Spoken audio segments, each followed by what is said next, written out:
नमस्कार दोस्तों, आज है 21 सितंबर और फ्रेंड्स स्पेशल करंट अफेयर्स में आपका स्वागत है। आज का हमारा पहला क्वेश्चन है, विज्ञान प्रौद्योगिकी तथा नवोन्मेष नीति 2013 का क्या उद्देश्य है? What are the objective of science technology and innovation policy 2013? तो विज्ञान एवं प्रौद्योगिकी नीति में देश के विद्यार्थियों युवाओं को प्रोत्साहित करना सम्मिलित है। सरकार देश के युवाओं विद्यार्थियों को विज्ञान एवं प्रौद्योगिकी क्षेत्र में आकर्षित करने हेतु कई प्रोत्साहन योजनाएं कार्यान्वित कर रही है। Science and technology policy involves increasing students youth of the country. The government is implementing several incentive schemes to attract the youth student of the country to science and technology sector. विज्ञान प्रौद्योगिकी तथा नवोन्मेष नीति 2013 के 3 प्रमुख घटक हैं। समाज के सभी स्तरों पर वैज्ञानिक प्रवृत्ति के प्रसार का संवर्धन करना, सभी सामाजिक स्तरों पर युवाओं में विज्ञान के अनुप्रयोगों संबंधी कौशल का विकास करना, प्रतिभावान एवं तीव्र बुद्धि वाले छात्रों के लिए विज्ञान अनुसंधान तथा नवोन्मेष में जीवन वृत्ति निर्माण में आकर्षक बनाना। विज्ञान एवं अभियांत्रिकी अनुसंधान बोर्ड कैसा निकाय है? What body is the science and engineering research board? तो विज्ञान एवं प्रौद्योगिकी विभाग के अंतर्गत एक सांविधिक संस्थान है। It is a statutory institute under the department of science and technology.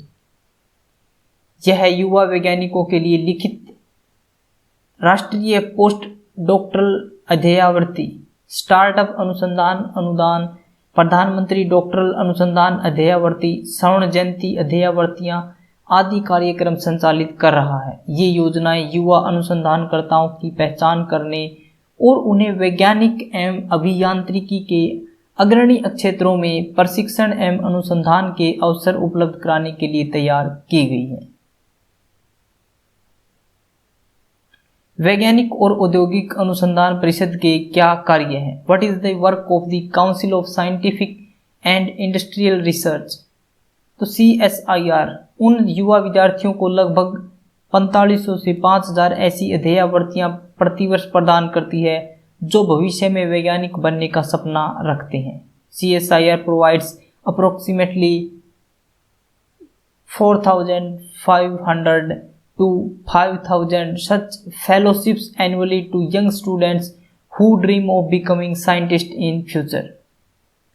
CSIR द्वारा प्रदान की जाने वाली कुछ प्रमुख अध्ययावृत्तियों में JRF net, Shyama Prasad Mukherjee अध्ययावृत्ति, SRF direct अनुसंधान सहायक वृत्ति और CSIR नेहरू विज्ञान पोस्ट डॉक्टरल अनुसंधान अध्ययावृत्ति आदि हैं। CSIR विभिन्न श्रेणियों जैसे केंद्रित मूलभूत अनुसंधान, अभिनव परियोजनाओं, हरित परियोजनाओं और मिशन परियोजनाओं में अनुसंधान एवं विकास के साथ साथ अंतरण परियोजना कार्यान्वित कर रही हैं। लिविंग प्लैनेट रिपोर्ट 2020 कौन जारी करता है? Who issues the living planet report 2020? तो world wide fund for nature living planet report 2020 जारी की गई है। लिविंग प्लैनेट इंडेक्स यह स्थलीय मीठे पानी एवं समुद्री आवासों में कशेरुक प्रजातियों की जनसंख्या के रुझान के आधार पर दुनिया की जैव विविधता की स्थिति का आकलन करता है। यह institute of zoological society of London द्वारा जारी किया जाता है। 1826 में स्थापित जूलॉजिकल सोसाइटी ऑफ लंदन वन्य जीव संरक्षण के लिए काफी कार्य करने वाला एक इंटरनेशनल कंजर्वेशन चैरिटी है। लिविंग प्लैनेट इंडेक्स में 1970 से 2016 के बीच 4000 से अधिक कशेरुक प्रजातियों के लगभग 21,000 जीवों को ट्रैक करके रिपोर्ट को तैयार किया गया है। फाइटोप्लैंक्टन क्या होते हैं? What are phytoplankton? तो फाइटोप्लैंक्टन समुद्र में पाए जाने वाले सूक्ष्म पौधे हैं। ये महत्वपूर्ण पारिस्थितिक संकेतक हैं जो महासागरों में जीवन को नियंत्रित करते हैं। Phytoplankton are microscopic plants found in the sea. These are important ecological indicators that control life in the oceans. Phytoplankton सूर्य के प्रकाश को क्लोरोफिल के माध्यम से रासायनिक ऊर्जा में परिवर्तित करने के लिए प्रकाश संश्लेषण की प्रक्रिया में भाग लेते हैं। ये कार्बन डाइऑक्साइड को ग्रहण करते हैं और ऑक्सीजन का उत्सर्जन करते हैं। सभी फाइटोप्लैंक्टन प्रकाश संश्लेषण की प्रक्रिया में भाग लेते हैं, लेकिन कुछ फाइटोप्लैंक्टन अन्य जीवों के उपभोग से भी अतिरिक्त ऊर्जा प्राप्त करते हैं। फाइटोप्लैंक्टन मानव द्वारा श्वसन की प्रक्रिया में सम्मिलित आधे से अधिक ऑक्सीजन में योगदान करते हैं। इसके अतिरिक्त ये मानव प्रेरित और निस्सरित कार्बन डाइऑक्साइड यानी कि ग्रीन हाउस गैस को अवशोषित करके जलवायु को नियंत्रित करते हैं। फाइटोप्लैंक्टन समुद्री खाद्य श्रृंखला के आधार के रूप में भी कार्य करते हैं। फ्रेंड्स, अगर आपको किसी भी स्टेट के पीसीएस या उस स्टेट के किसी भी जैसे कि कलर, पटवारी, ग्राम चू के एग्जाम के लिए अगर करंट अफेयर प्रिपेयर करनी है तो आप यहाँ से कर सकते हैं। माउंट एवरेस्ट कहाँ स्थित है? Where is Mount Everest located?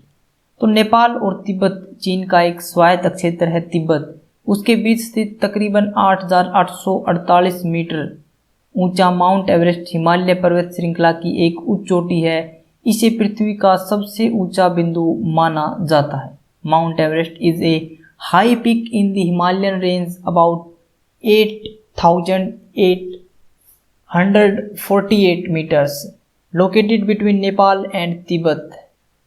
Tibet is an autonomous region of China, is considered the highest point of the earth. इसकी वर्तमान आधिकारिक ऊंचाई 8,848 मीटर है, जो कि पाकिस्तान अधिकृत कश्मीर में स्थित विश्व के दूसरे सबसे ऊंचे पर्वत K2 से 200 मीटर अधिक है। पाकिस्तान अधिकृत कश्मीर में स्थित K2 पर्वत की आधिकारिक ऊंचाई 8,611 मीटर है। 19वीं शताब्दी में इस पर्वत के नाम भारत के पूर्व महासर्वेक्षक जॉर्ज एवरेस्ट के नाम पर रखा गया था। इस पर्वत को तिब्बत में चोमोलुंगा और नेपाल में सागर माथा के नाम से जाना जाता है। एवरेस्ट पर चढ़ने का सबसे पहला रिकॉर्ड न्यूजीलैंड के एक पर्वतारोही एडमंड हिलेरी और उनके तिब्बती गाइड तेंजिंग नोर्गे की नाम है। देश में फोरेंसिक प्रयोगशालाओं की संख्या कितनी है? What is the number of forensic laboratories in the country?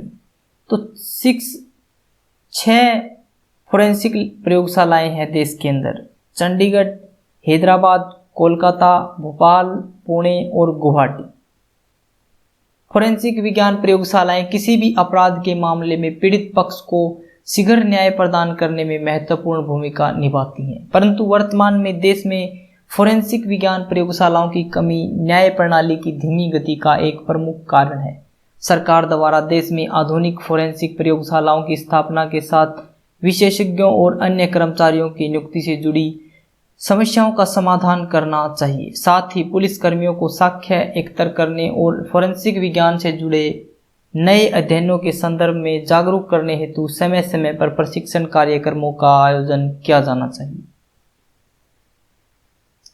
राष्ट्रीय मानवाधिकार आयोग की स्थापना कब की गई थी? When was the national human rights commission established? तो राष्ट्रीय मानवाधिकार आयोग की स्थापना मानव अधिकार संरक्षण अधिनियम 1993 के प्रावधानों के तहत 12 अक्टूबर 1993 को की गई थी।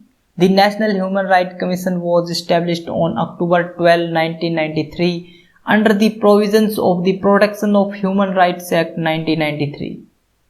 इसका मुख्यालय दिल्ली में स्थित है। यह आयोग मानवाधिकारों के उल्लंघन और लोक सेवकों द्वारा उनके उल्लंघन की रोकथाम में लापरवाही की शिकायतों की जांच के साथ मानवाधिकारों पर अंतर्राष्ट्रीय संधियों का अध्ययन करता है तथा उनके प्रभावी कार्यान्वयन हेतु सरकार को सुझाव देता है। विधि विज्ञान सेवा निदेशालय की स्थापना कब की गई थी?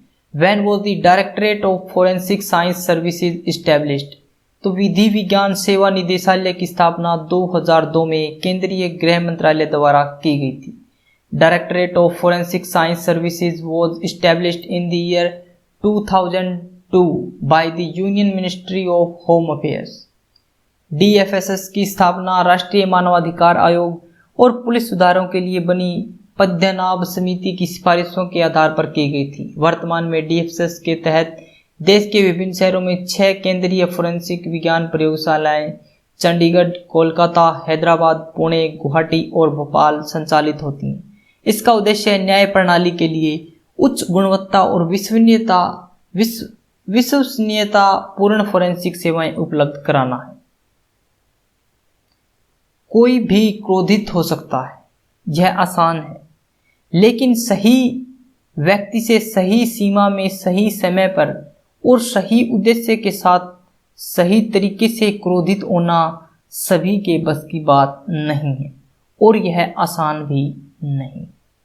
बहुत ही अच्छी बात कही गई है फ्रेंड्स कि कोई भी क्रोधित तो हो सकता है, यह बहुत ही आसान है, लेकिन उसके लिए सही व्यक्ति सही सीमा में सही समय पर और सही उद्देश्य के साथ सही तरीके से क्रोधित होना सबसे बड़ी बात है। अर्थात ऐसा करने वाला बहुत ही कम व्यक्ति हो सकते हैं या नेग्लिजिबल आप समझ सकते हैं।